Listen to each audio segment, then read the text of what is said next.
To create a project, click on Epic Games Launcher. After it opens up, select Unreal Engine here and go to Library. Here you can see engine versions that you have. To download new or old version, click on plus icon.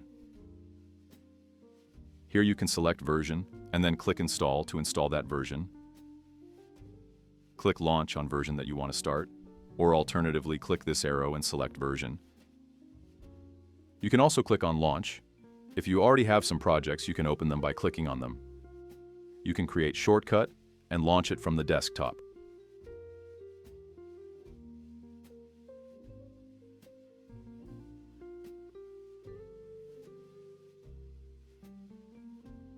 After it opens up, select Games. From here you can select what type of template you want to start with.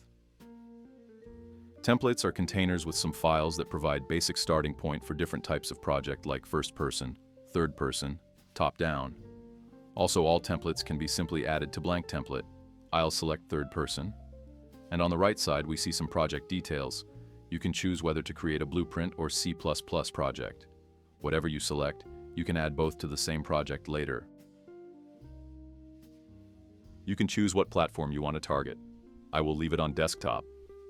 Quality preset maximum or scalable. This option affects project's performance. Maximum preset enables some features, and scalable disables them. I will select scalable for better performance, but that's my personal preference. If starter content is checked, your project will include some content like meshes, materials, particle effects.